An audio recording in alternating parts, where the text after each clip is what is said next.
Well, have you ever had that feeling when you finish a movie series or maybe a book series or even a video game, and then you just kind of sit there for a minute with your own thoughts and you're like, oh, it's over? I have it every single year around February when we get done with the NFL season. Yep. Because you get to the playoffs, and if your team is in it, you're excited about that. But getting to the playoffs, you start to have this existential dread moment building of like, oh, we only have a couple weeks of this left, and then it's over. Mm-hmm. It's true. And if you do have that feeling, you're not the only one. They call it post-game depression, especially when it comes to gamers, but it is actually a real thing. That empty feeling that people get after finishing a video game that they were deeply invested in, and that same feeling does carry over as well to things like finishing a great TV series. It feels like you're saying goodbye to some friends, especially depending on how long a TV series has gone on for, how many books are in a series, how many games are in a video game series, and I do think it's easy to get attached and invested when you spend that much time with those characters. It definitely is, and long series, I think for me, is the place that happens the most. Yeah. You get to that penultimate episode, usually that is where the big thing is really going to happen, and the last episode is more of like we're kind of wrapping it all up sort of a thing. Not always, but generally. Yeah. So usually by around that penultimate episode, I'll start to get that way, even if the series is going to continue. Yeah. Because the way things are made now, you're like, all right, well, now we might not get another episode for 2.5 years. That's so, true. You get a little bit of that sadness. Yeah, and I've been going back and rewatching some older TV series that had, 20 episodes in a season, and there were definitely some seasons that you can tell they weren't sure if this was going to be the last one yet, so they sort of wrap it up, and you're like, and then they're like, actually they get 10 more seasons, and you're like, oh, wait, what?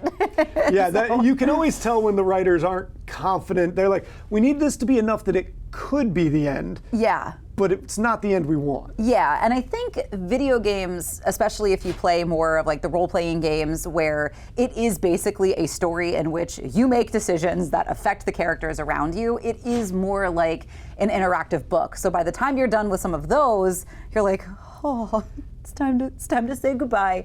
Except you can always replay it. But you can always replay it, but it isn't the same when you know it's coming. And so my video game experience is probably different though, because you are an RPG player, so you get that storyline arc. I don't play really video games anymore, but when I did, I like a 1v1 kind of I'm playing against my buddy. Yeah. We can trash talk through whether it's in person or through the headsets or whatever. Looks very cool. That's the kind of stuff I like. But for the games that have those arcs, you invest so many hours. So much. And I mean, some of the ones that were truly my favorite storytelling games, like The Last of Us, became very successful TV shows.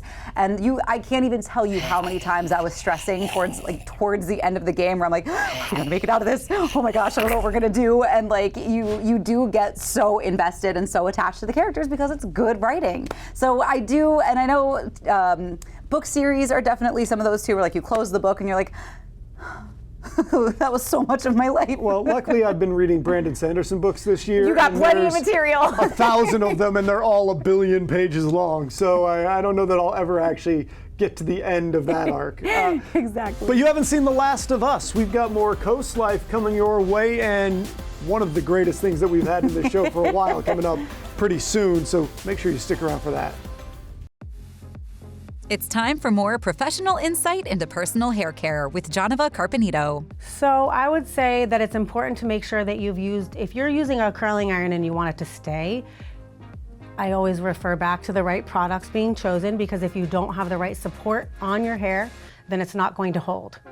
So your curl will hold better if you have some type of volumizing product on your mids and ends, so that curl is being held there, and then the hairspray doesn't have to do all the work. It's already built onto the hair when you curl it, so it'll really help it to hold. And I think it's important to use a heat protectant because your hair is a fiber, and if you over dry out your hair, whether with chemicals or hot tools, your hair will be dead. And what dead means is it won't hold color, it won't hold a curl, it won't do anything you want it to do. Choosing your size of the curling iron is just going to determine your desired outcome. And the larger the rod, you're just going to create like a bounce curl blow dried look, or a small one if you wanted to actually create curl in your hair.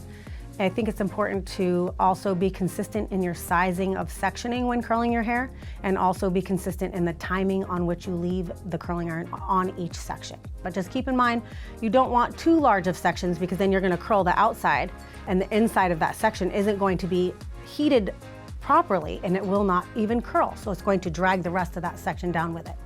So you want to make sure you take consistent sectioning, hold it on for consistent timing, have your base product in there, and then support it with hairspray.